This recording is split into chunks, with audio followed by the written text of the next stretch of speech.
Moms for Liberty really worked miracles. We have a crisis in America in public education. This is the future of our kids and our country.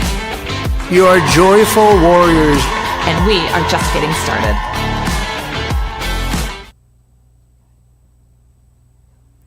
Welcome to the Fire of Liberty show. We have a great show for you today. I am Tina Deskovich, the CEO and co-founder of Moms for Liberty. And on this show, we bring you frontline warriors from across the country, moms and dads that are fighting this culture war that's happening in America. We are grateful for their service. Today's episode is no different. You are going to hear from a warrior of service. And today we're going to talk about some breaking news this week that we are excited about at Moms for Liberty. As the leading parental rights organization in this country, we are thrilled to celebrate the Supreme Court of the United States has voted once again to support parental rights. And that ruling comes out of California, originally the case. And so we're going to discuss a little bit with that because, as you can imagine, my guest today is from California. She is our chapter chair for Los Angeles County. So if you are at home listening right now, you should be giving her a round of applause. As you can imagine, Los Angeles County is massive, and it's got a lot of school districts, a lot of people. It's land-wise large. It's a beast in itself, but she is doing a fantastic job. So welcome to the show, Karen Frost. Thank you. Happy to be here. Yeah, in Florida. Is the weather better home or here? Amazingly, it's about the same. Really? It's probably a little more humid here, but not. I mean, it's not even that humid right now. It's really nice here right now, and I guess there was rain yesterday, but today it feels very Southern California-esque. We have a very short spring, and we're enjoying it before it turns into blazing hot summer. Yeah. But yeah. Us too, exactly. Same type of thing, except our summers are extremely humid. I don't mind the humidity. I go to California sometimes and my lips get chapped and my skin gets dry. My skin is dry, but I experience humidity, and I wasn't sure what was happening to my body. I was like, I don't know what's happening. Well, it's your hair. It looks beautiful, but sometimes people from California or the West Coast come out here and they're like, what's happening to my hair? If I lived here, it would be in like a bun or a French braid every day. Yeah. It reminds me, were you a Friends fan in the 90s? Yes, the episode of Monica going to the islands and her hair was... When I go to Hawaii, I just pull it back. It's just, I don't even fight it. It's just, don't even do the bangs because they just end up going all over the place. Just pull it back, put it into a hat, put it into a bun. Hat is hat. Oh, I forgot the shirt. I was going to bring it in here. Okay, we'll talk about that later. Anyway, there's so many things I want to talk about, but I think I want to start with the breaking news because that is huge news for America, for parents, and for Moms for Liberty. So tell us a little bit about this Supreme Court case. Okay, so the Supreme Court case was based out of the San Diego area. A couple middle school teachers filed a lawsuit claiming First Amendment violations. They were conservative Christians, and it basically came down to forced outing, is that what the left likes to call it, but it's a parental notification policy. And the teachers were saying, we feel like we should be able to tell the parents if a child is going through a gender transition. And the school district told them no, and so the lawsuit started there with a parental notification policy that the left called forced outing. It got all the way through court, and Judge Benitez in San Diego County said, no, parents have a right to know, and we celebrate that decision, but it was short-lived because it was appealed to the Ninth Circuit Court of Appeals, and the Ninth Circuit put a stay on Judge Benitez's order. Got appealed to the Supreme Court, and just the day before yesterday, they said, no, that stay is invalid, and the original district court ruling stands. So parental notification is now the rule of the land in California. This is a huge thing that we've been fighting for years, and so parents have a right to know what is happening to their children at all levels, but, a lot of times, specifically with these gender plans, and they're dangerous, and so it was just a huge win, and we're very happy in celebrating this in all the different ways in California. So we're celebrating it across the country and throughout our organization. So in California, they actually passed a law. Yes. In my understanding, because we have Moms for Liberty members that are chapter leaders and school board members too. And so they're in conservative school districts. And so they were trying to defend and protect parental rights. Right. And they were passing policies at the school district level to say, we're going to notify parents if their child wants to change their gender in school. but the state came in and did what they... So we had several conservative school districts. Mine was one of the ones that was leaning towards that direction. Chino Valley School District with Sonia Shaw, who we are supporting for the California Superintendent of Hold Public up, let's Education. pause right there. Yeah. Say that again. So Sonia Shaw, who is the first statewide endorsed candidate for the Superintendent of Public Education, has the full endorsement of all of the California chapters of Moms for Liberty, and we are willing her across the finish line. She is a huge supporter of Moms for Liberty. She was in Chino Valley. She said, we are going to create a parental notification policy in our school district. It was replicated in Temecula Valley and a couple other school districts. And Rob Bonta, who is the Attorney General, said, oh no, and they sued the school district, preventing them from putting it into action. And then because more school districts were fighting to get parental notification policies, they passed a bill. It was a gut and amend bill, and they added all of this language at the 11th hour, and it was AB 1955, which basically made it illegal to do a parental notification policy. It was signed by the governor, and now it's the rule of the land, but that has essentially been nullified with this Supreme Court decision. So it's just getting back to common sense. Parents have a right to know. We will love our children more than the state ever will, and parents are not the enemies.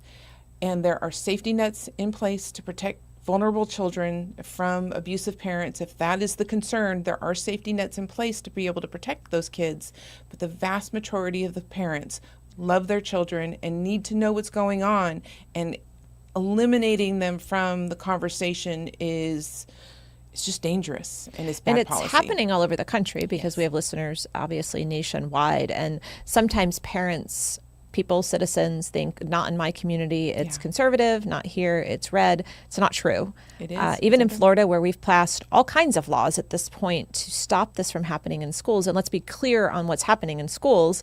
Kids say, Susie says she wants to be Joey, and there are actual documents being signed between a minor child, sometimes 11 and 12 years old, and an adult in the school that says, we're going to keep this secret, and we're going to let you use the opposite sex bathroom, and we're going to let you stay the night in an opposite sex field trip in their quarters without a parent not being notified, but consulted or talked to. Or and not only that, it goes even a step further. So I have a member of my chapter who I've become quite close to. That was happening to her child within the school district, and the school district, this child decided to change the pronouns and the name, kept it hidden from the parents, and FERPA says we're entitled to all of our child's information, so they intentionally withheld that, and then she was able to get public information documents showing all of the conversations between the administration and the teachers, and even the teachers' unions that were supporting this child's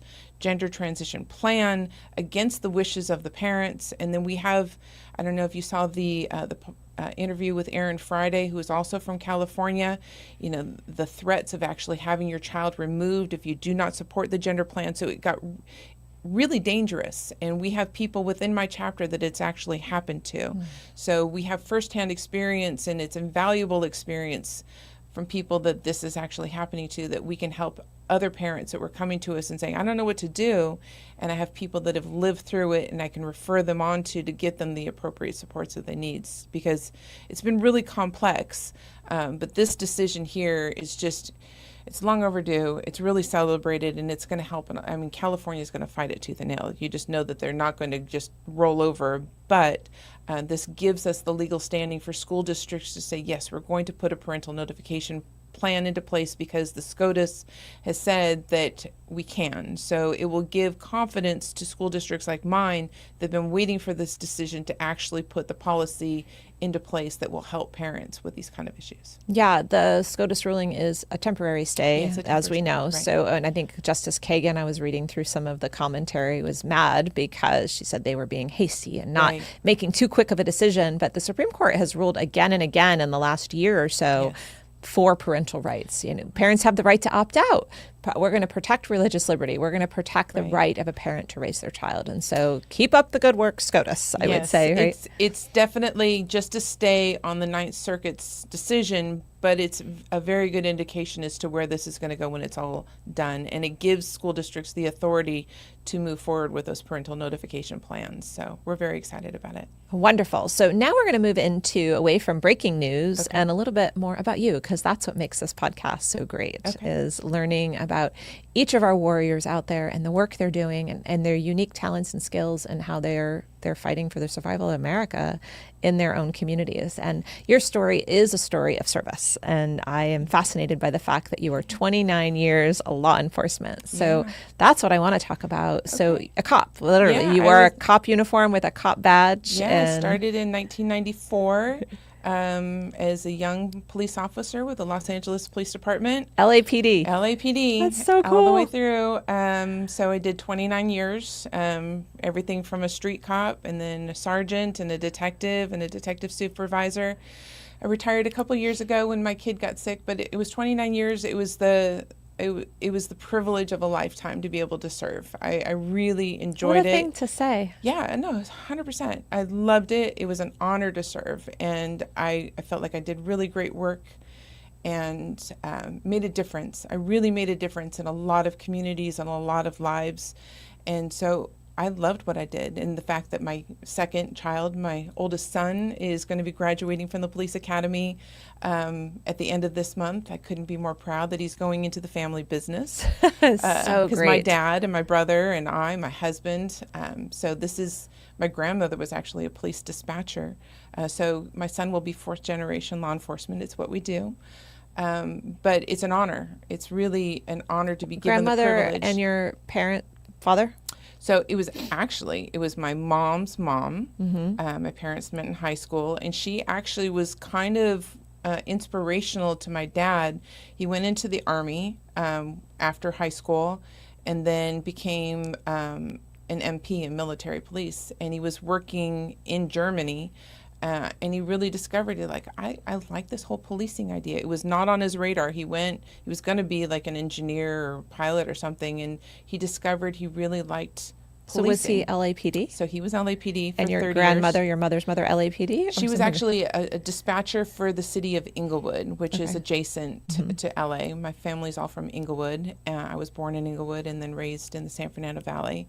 And my son is not LAPD, which is probably good. It's a little bit of a mess right now. It's going to get better because it's like seeing a family member that is not doing well right now. I'm looking at the LAPD as a family member that I love that is not doing really well right now, but I have a feeling they're going to recover and they're going to get better. So he's going to be graduating from Santa Barbara Police Department.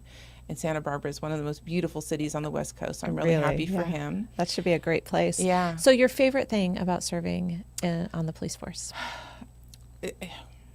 It's a privilege. It's a privilege to nobody calls the police department when you're having the best day of your life. It's true. Nobody calls the police when things are going great. Like, I'm having the best day ever. I'm going to call the police. That's not how it happens. You get called when things are in chaos, and you can come into a situation and you can put order into chaos. And it was very rewarding to come into a situation when everybody was just in chaos and say, let me help you put order to this, bring some peace to an unpeaceful situation. So it was very rewarding to come into that and walk away knowing that you made a difference to make their lives better. Taking bad guys to jail, very rewarding. But walking into a chaotic situation, no matter what it is, whether it's domestic violence situation, family violence, neighbor disputes, car accidents, whatever the case may be, people call you when things are at their worst, and you can come in and be a calm presence and bring order to their chaos. It's very rewarding, and I love doing it. And I think I did it well for 29 years. And now it's just time to bring that skill set someplace else. So I don't miss the day-to-day operations because things got kind of crazy, like even in 2020 with all of the riots and stuff. I'm like, I'm too old for this. But I did really enjoy it for a very long time. The family joke was all this fun and a paycheck too. Like we really did love doing the job. What hardest part of serving on a police force? Walking into chaos, and sometimes the really, chaos. The most beautiful part is the hardest part. Sometimes the hardest part. I was a domestic violence investigator. I was a sexual assault investigator for many years. I can't imagine what you've seen. Yeah, so the sexual assault investigations were really difficult, and I don't know other than divine providence why God put so many cases having to do with developmentally disabled people into my path. Except that I have family member, my son is developmentally disabled. So I was able to come at these cases from a sensitivity that other people wouldn't have. They were hard. You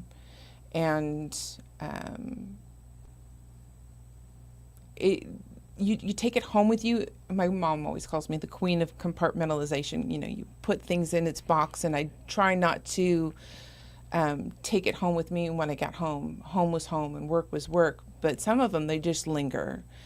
So, the damage that human beings can do to other beings is really hard and devastating. But I will tell you, police officers in general are the funniest, most creative, exceptional human beings that I've ever had the privilege of working with. They just come into situations and like, okay, things are a mess. How are we going to put order to this? And they think outside of the box, and they have a very warped sense of humor.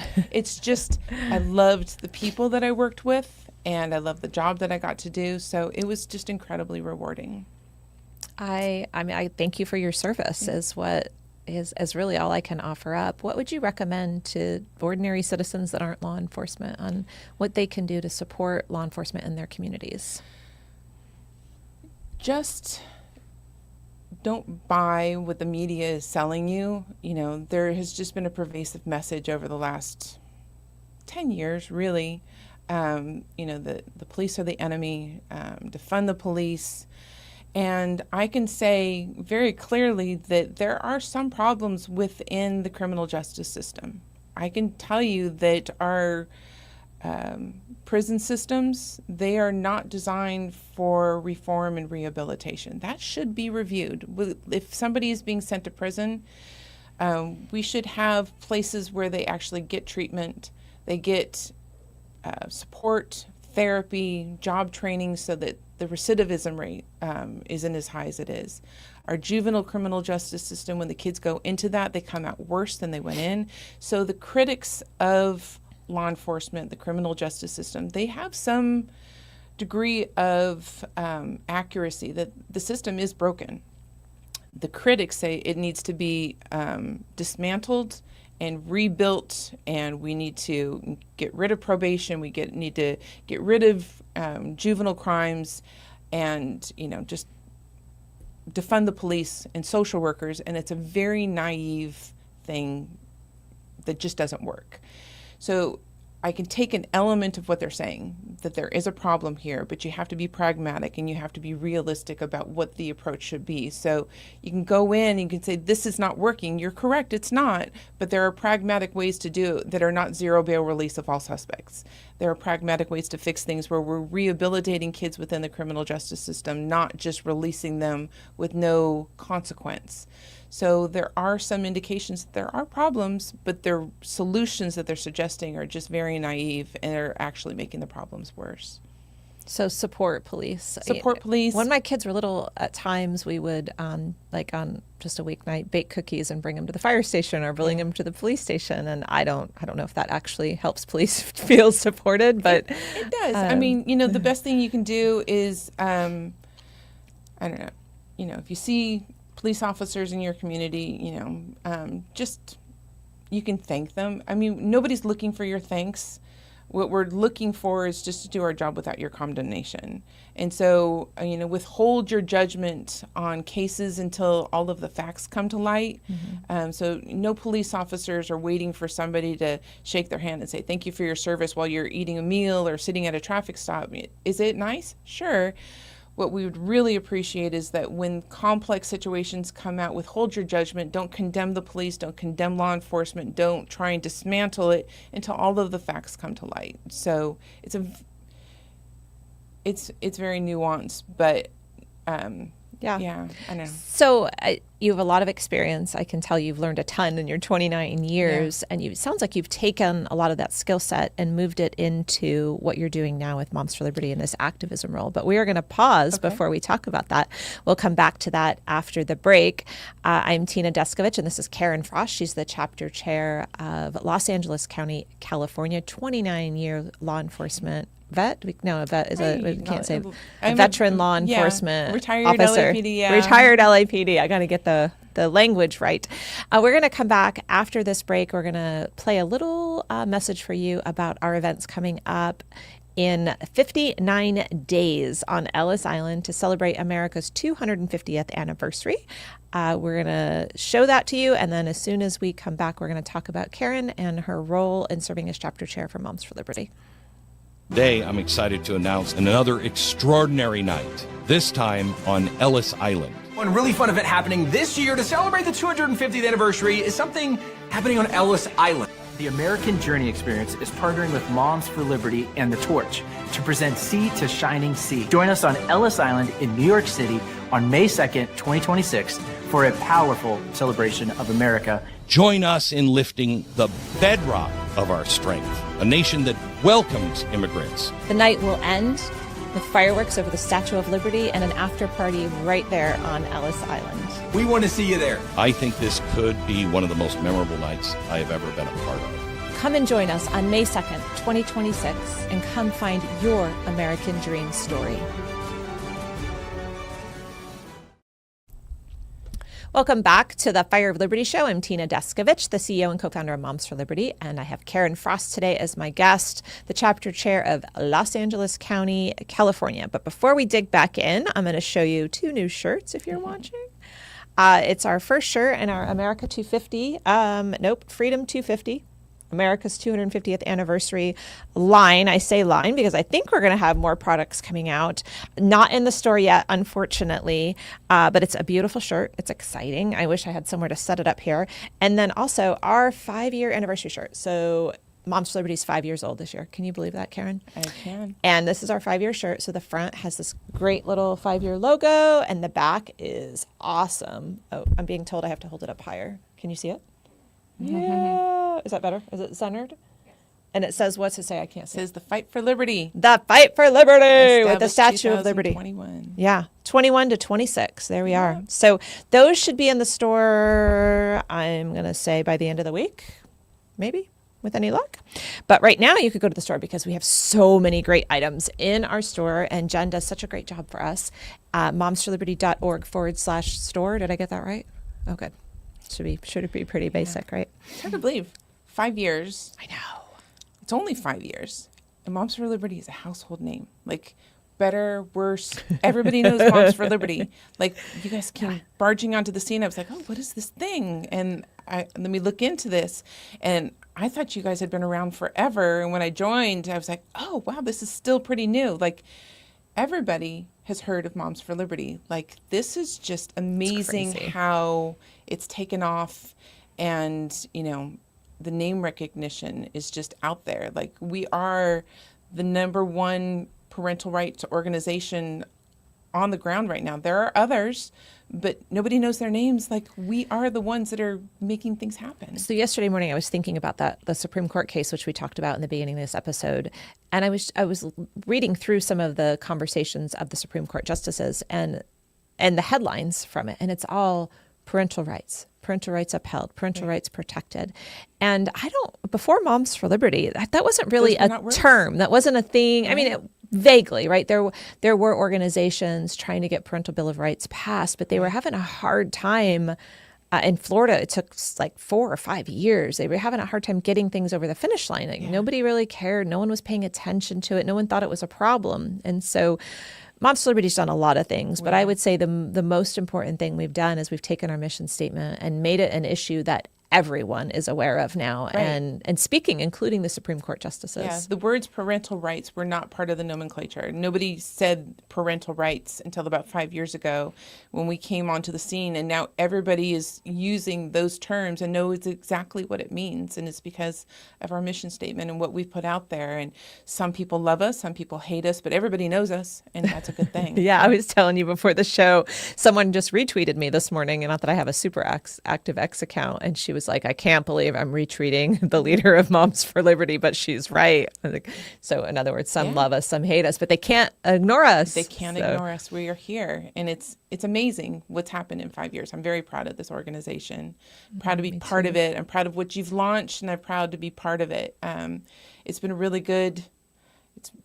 really good experience for me. Well, let's talk about that experience. Okay. So you're the chapter chair in Los Angeles County, and tell me about Los Angeles County. In Florida, we have one school district per county, period, end of story. Even Miami-Dade, which is massive. It's just one school board that runs the whole thing. So we don't even, okay, so Los Angeles County is about 4,100 square miles. I think so that's all of the Northeast. 4,000 square miles? 4,000, almost 4,100 square miles. I think it's 4,068 square miles, not including the water. So it's huge. I think it's probably bigger than putting most of the states in in New England together. That in Los Angeles County itself is 10 million people. Oh my goodness. Yeah. So it's a huge, huge county. And when we looked into it and said we were going to launch, and I was like, all of LA County, are you kidding me? And I had a co-chair with me at the time, and she's like, oh yeah, we can do this. And I was like, it always takes someone like that. Right. So I was like, okay. And we launched, and then. How many school districts? In LA County, I believe, not including private schools and charter schools, I think that there's 88 school districts. Wow. And LAUSD is the biggest Leviathan that takes up most of it. But there's still 88 other school districts in the county. I live in the northern part of the county in a community called Santa Clarita. You couldn't, there's no human way possible to oversee 88 school districts. No. That's 88 school board meetings a month at a minimum, let alone workshops. And it's just not. It's not possible. It's not possible. Geographically, it's impossible. For me to get from one side of my county to the other during a business day would take about 4 hours. So geographically, it's impossible. Personnel-wise, it's impossible. It's a massive, massive area. So when we first launched, there were visions of grandeur, and, I had a team in place, and we were like, okay. And she was bilingual, and she's like, we can do this, Karen. And I was like, okay. So we launched, and it was in November of 2020. We just celebrated our 2-year anniversary in 2020. So it was November 2023. And the very same month that we launched, or later that month, we had a school board meeting where they were talking about a parental notification policy. And we were going to try and replicate what was being done in Chino Valley. And the school board at the time said, well, we need to have community input. We need to do community input meetings. And they did 2 of them. And, one side of the conversation showed up in mass. They always do. Yeah. I mean, and drag queens and flags, and they showed up in mass. And we were outnumbered about 7-1. And we tried really hard to get our people to show up. And the conservative parents were like, well, my kid's not gay, my kid's not trans, this doesn't apply to me, I'm not interested. And it was like, but this is a policy that affects all of our kids. It's this issue now, but what is it? This is an important issue to stand our ground on. And I had a really hard time getting people to show up on our side for this meeting. And then on top of that, the left, they're very mean. I mean, they're just mean. And so the school, the original executive board that I had, small business owners, these people are still friends of mine, still in contact with them. They're still supportive of the Moms for Liberty mission, but the left was attacking their small businesses. Scared them away. And threatening their businesses, threatening their homes. And, I was retired, so I had the luxury that this wasn't going to affect me personally, but I was very respectful that it affected them. And they said, we just have to step away. So I lost half of my executive board, like in the first month. And I was like, oh, now what do I do? So the rest of us got together and we're like, okay, we're just going to keep the doors open. We're going to keep moving. We're going to keep pushing forward. And what can we do well? We can handle our community well. And my community is, it's about 250,000 people in our neighborhood. Wait, 250,000 people in your neighborhood? Yeah, What are you my saying small to town. me? So Santa Clarita is made up of about 250 to 300,000 people. So this is considered a small town in LA County. That's not a small town, Karen. But we've got our handle on it. Okay. Okay. So in this small town of Santa Clarita, LA County wise, it's very purple. It's about evenly split, and between conservative voters and liberal voters, so it's very purple. We have, and it's weird how it was set. It was originally kind of a farming community, so we have 4 elementary school districts in this area, Santa Clarita. Schools or school districts? School districts. Okay. So 4 separate school districts. There's Castaic, Saugus, Newhall, and Sulphur Springs elementary school districts that all feed into one junior high and high school district. Okay. It's kind of convoluted, but this is how they set it up years ago, and this is how it remains. So we have 4 elementary school districts that we're keeping our pulse on, 1 junior high and high school district. The junior high and high school district, I think that there's 15 high schools and 17 junior highs. So we have a bunch of different schools, and we have a pretty good pulse on what's happening in our community in Santa Clarita. And so we decided, let's just do what we can do well. So we're focusing all of our attention on where our kids go to school. And so we knock on doors, and we do campaign events for, the conservative candidates that we believe in. And we were able to get a 4-to-1 conservative majority on our junior high and high school district. That's amazing. It is amazing. It's really great. And so we have 4 conservative voices on the school board that really believe in parental rights. And it's the William S. Hart School District. I'm very proud of that school district and the good work that they're doing there, and the school board trustees and the superintendent that's there. There's no adversarial relationship between Moms for Liberty and the school district. When I call and present an issue, the superintendent is very professional and respectful and responds back promptly. The school board trustees and I have a good cooperative relationship. Because you've built the relationship. We've built the You've earned the relationships. respect Exactly. by We working go with them. in, we bring up issues. We bring up issues that parents have brought to us, but we always do it in the most civil, kind, professional way. No drama, no antics. Throwing bombs from none of it. From the podium. No swear words. We go in and we write our letters, and we bring our issues to the school board, and we do it in the most diplomatic and civilly respectful way possible. And we've built relationships that they know that when we come in, that we're doing it because an issue has been brought to our attention, and we're advocating for our kids or the kids that are in the school district. So there's no adversarial relationship between us and the school district right now, which is great. What skills do you think you brought over from your prior 29 years in law enforcement to leading a Moms for Liberty chapter? Very, very thick skin. Very thick Oh, skin. yes, I would. So I have taken 29 years of being called all kinds of things when I'm in uniform, I won't even say them on there, but all kinds of things. But people have attacked me as a person because of my uniform for 29 years. So when I come into the boardroom and the left is attacking me, it's like water off my back, because I could know see how that could prepare you for this. Yeah, It's because that's 100%. exactly how it feels. You have to stand there in a stoic way. Yeah. And I think at our 23 summit, we had all those protesters out there, thousands of them, and Philly PD really protected us and kept us safe. And nobody really engaged. We would ignore and walk past if we needed to, go somewhere, blah, blah, blah. But that last Sunday morning, a couple of young girls that were with us, 17, I think, year-old girls, thought it would be fun to go out there and engage engaged. They were behind the line, like they were divided by lines. So and the police were in the middle, but they were dancing to the music that the protesters played and waving to them, like egging them on, not in a nasty way. They weren't flicking them off or telling them off, but just egging. And it was getting the protesters more riled up and engaging with them. They ended up throwing eggs at the girls. And one of them like cracked her retainer and it hit her, and her face was all swelled up when she came in. And so you have to have that stoic. You just have to ignore it, not engage, not anger, not even in a happy way. They thought, we were just, we thought it would be fun to go out there. They didn't know they were kids.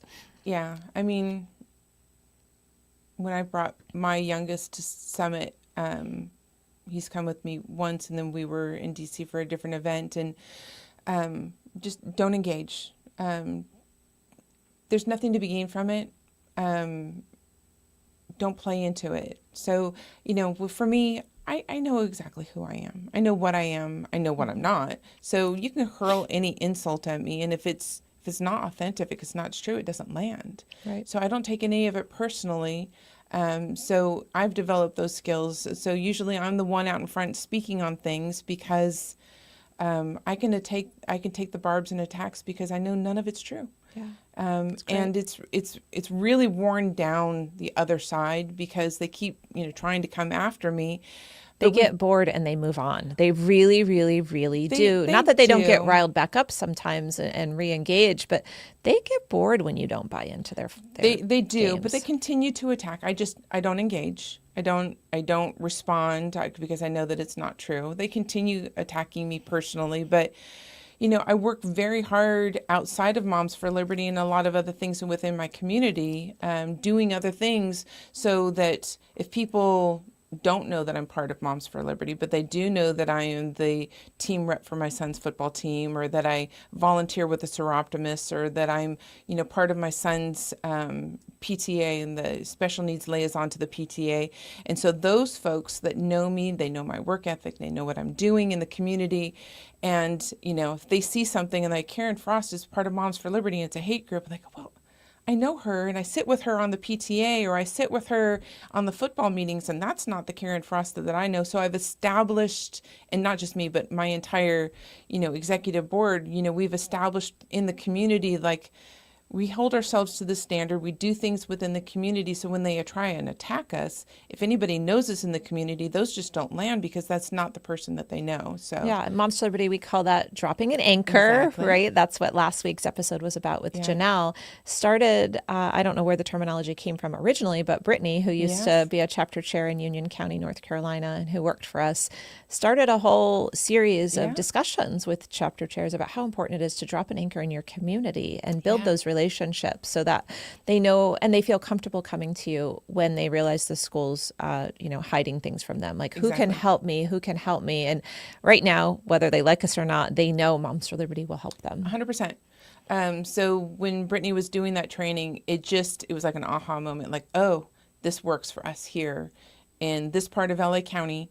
And this really works, and so we're going to embody that. So we've done events, we do a home and garden show where we get a booth and we give out information and resources to the community. Last year we did a book fair featuring Liberty Justice Goes to. Oh, yay! But we did a book fair, and we sold raffle tickets for $1, and then at the end we made some money. We donated it to the unwed mothers homeless shelter. So we did not keep any of the money ourselves, but all of the raffle tickets that we got for the set of books, we gave the books to somebody that won the raffle, and then the proceeds, we donated it to the shelter.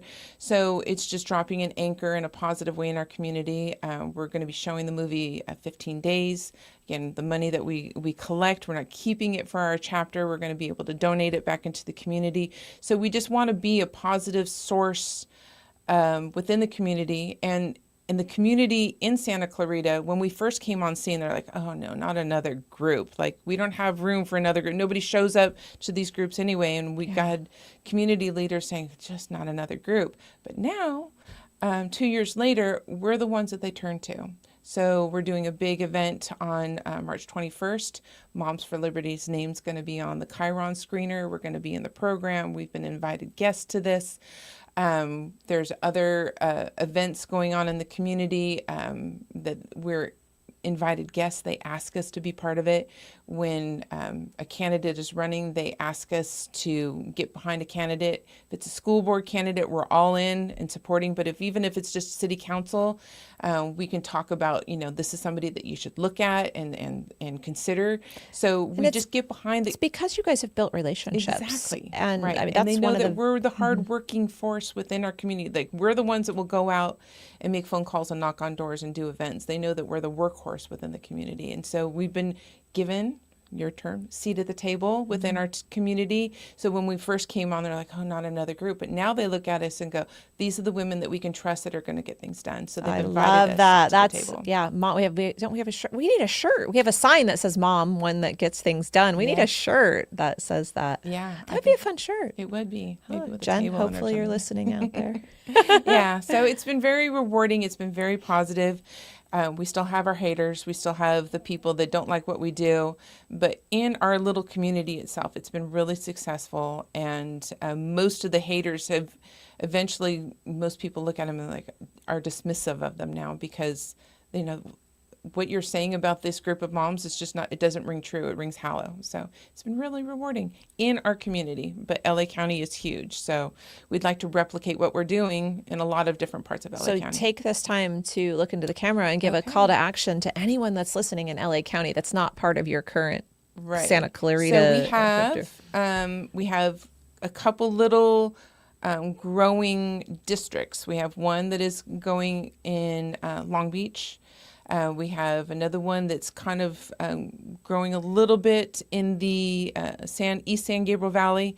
But again, it's just huge. So if you're in LA County and you like what we're doing up in Santa Clarita, reach out to us at LA County Moms for Liberty. We will mentor you. We will support you. We will guide you. And we will help you replicate what we're doing well in Santa Clarita in your part of LA County.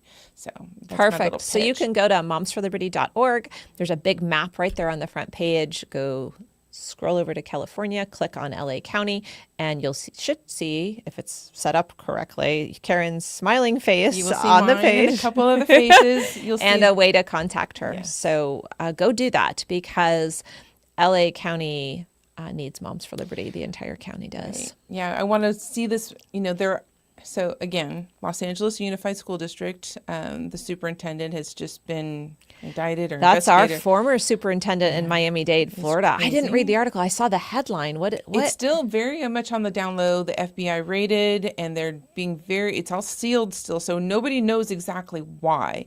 But there's just a whole litany of issues. Like there's sexual assault investigations. Really? The school district is taking out loans to cover there's misappropriation of funds, hundreds of thousands of dollars in iPads that are lost, falsifying ADA for the attendance logs. There's all kinds of problems in the LAUSD.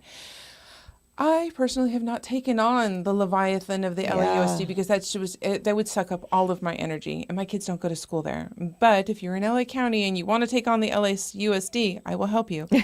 I'm just not taking it on entirely myself. But there are other school districts in LA County.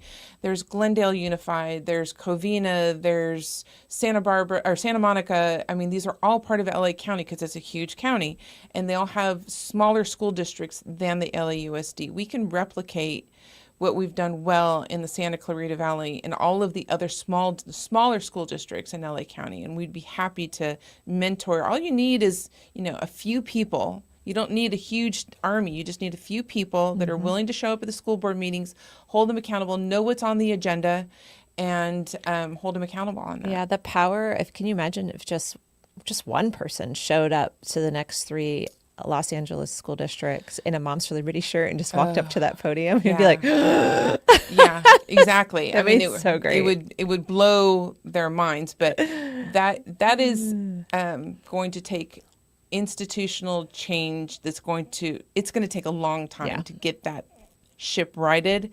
But if you want to see immediate change in the smaller school districts, it's totally possible. So, and that's what we've opted to do in LA County is we've said we're going to invest our time and our energy in the school district that our kids go to school in, that we love, that we know the teachers, we know the superintendent, we know our school board trustees. This affects our day-to-day quality of life.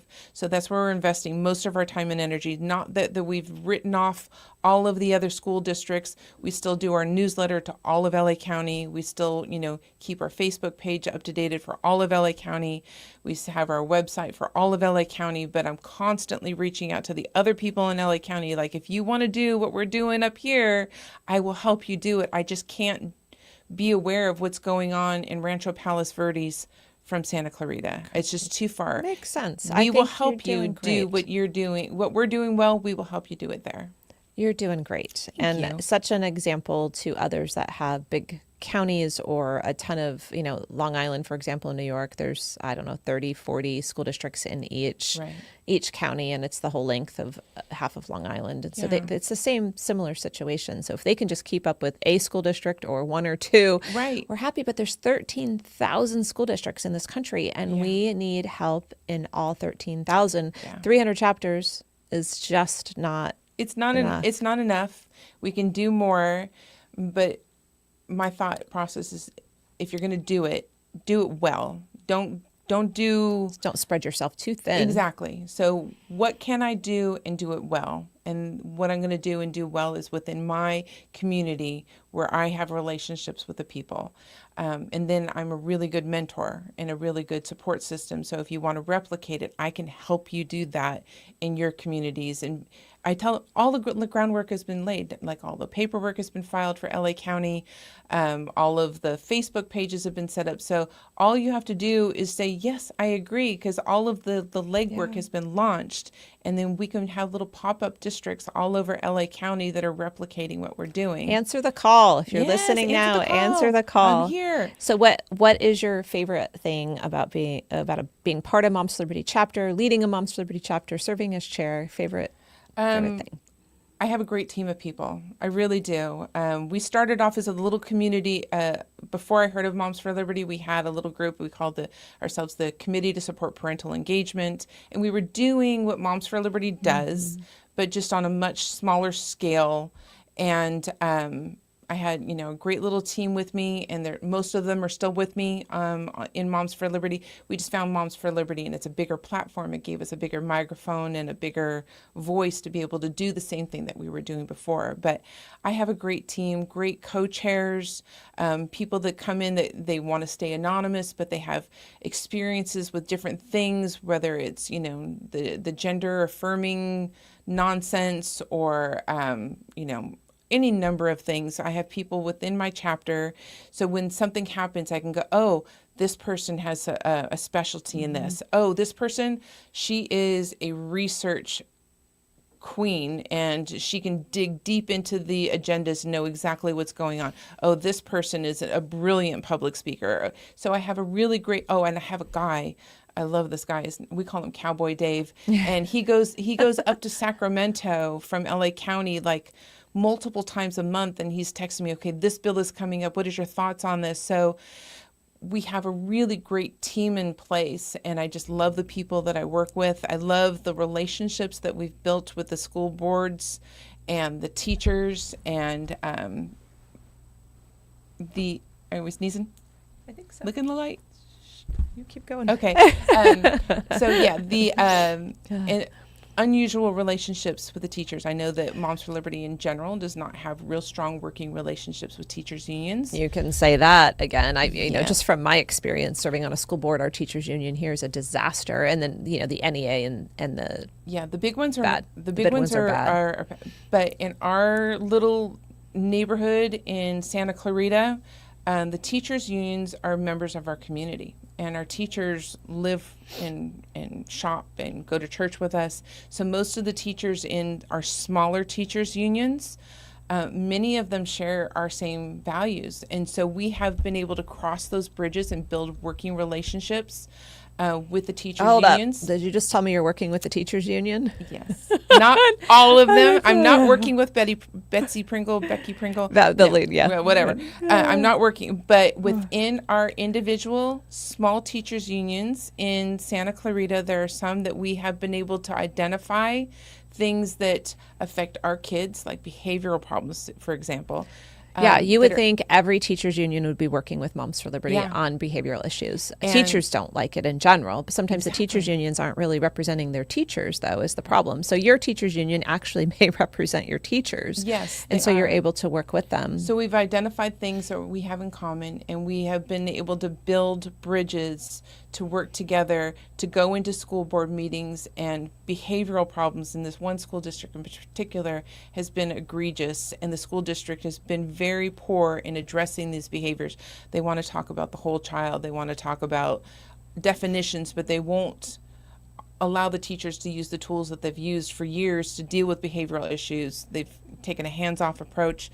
There's a lot that I can talk about, but we've identified that this is problematic to the students, it's problematic for the parents, and it's problematic for the teachers, and we've identified things that we can work on together.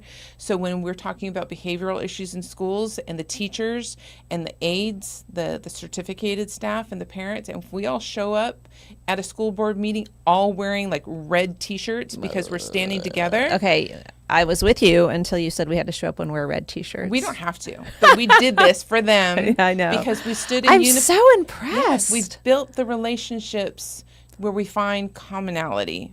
We're not going to agree on everything. We are not going to agree on...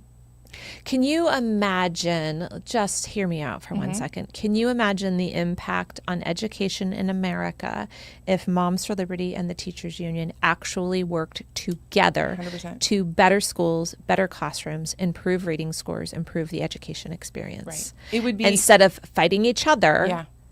working together, the two biggest platforms in education, I would Right. say, what could be accomplished? We could rebuild education to be what it was meant to be, where our children will be reading at grade level, and we will re-achieve academic success. And individual teachers, we love individual teachers, and the teachers within this little teachers union are the teachers that we love that are from our kids' elementary school, and they are not advocating for, gender transition plans, and they're not advocating for, They just want to teach kids. They just want to teach kids, and they want to teach kids in a safe environment. And as parents, we found commonality with them, and we're working together. So if we can great. find like a school board candidate, because we had a school board candidate that Moms for Liberty had supported, and she from the podium was consistently supporting the teachers with the complaints that they brought up. And she was advocating for the teachers and the teachers' aides on these disciplinary issues that were going on campus. The teachers loved her, and she was our candidate. And so we've built these bridges when we find common areas where we can work together. And we've worked really hard because, this over mantra, Moms for Liberty is a hate group. And we've been able to overcome that with the work that we've done in our community. And this is not a hate group. I don't know what you're reading in the media, but Karen Frost and her team of people, they show up when we put in the call and say we have an issue here, and they're the ones that are volunteering and donating, and they are not a hate group. We've overcome that narrative in our community, and it's been really rewarding. And I would say at a more broader spectrum, with working with the teachers unions, it's not just your chapter in LA County. You can look to Iowa. They helped get a Teachers Bill of Rights passed at the state level. They're also working jointly on another bill right now that has to do with schools. So it is happening. Yes. I think it's slow to happen. It is. But it is happening. We do love teachers. We do love good teachers. And there are a lot of really good teachers. The teachers unions have gone off message. teacher unions, I was a police officer, we were part of a police union, and the union's job is to advocate for pay and working conditions for their membership. And when you have a teachers union that are talking about international issues, or, that and is their summer program, abortion and Israel and all kinds of global problems. Their leadership has hijacked their mission of good pay and working conditions for their teachers. And a lot of teachers have recognized that they're gone off message, and what teachers unions are supposed to be doing is advocating for good pay and working conditions for their teachers. And when they take on these national or global topics, like LAUSD during the riot said they were not going to open up until, Medicaid for all and disbanding of the police department, like that's nonsense. We're not working with that teachers union. But the teachers union in our kids' schools that have identified where we have common issues where we can work together, we're going to build those bridges. I love it. All right. We are going to wrap up now with our final question that we ask every episode. What does it mean to you to be a joyful warrior? It's just doing the work in a dignified way. Adjust your crown and go and do the work. You were called for a time such as this, and do the work that you were called for, but do it with dignity and grace. And like everyone says, because your kids are watching. And so we have to hold ourselves to the standard that there is work to be done, but it has to be done in a way that we're taken seriously, not defamed because we're acting just like the other side. 100% agree. And so there you have it. Adjust your crown, ladies, stand up straight and do the work in a dignified way. I think Karen is a prime example of that. She was called to serve for 29 years with the Los Angeles Police Department, and now she's called to serve as the Los Angeles County Moms for Liberty chapter chair, and she's doing a remarkable job. I hope you enjoyed today's episode. I'm Tina Descovich, the CEO and co-founder of Moms for Liberty. This is the Fire of Liberty show. We hope you will catch us every week on Wednesday at 10 a.m. live on our socials, but you can find us on Apple and Spotify at any time and just listen to each episode. Hopefully it's inspiring you and encouraging you.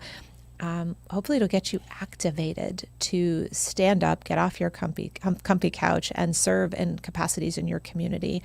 Until then, we will see you next week.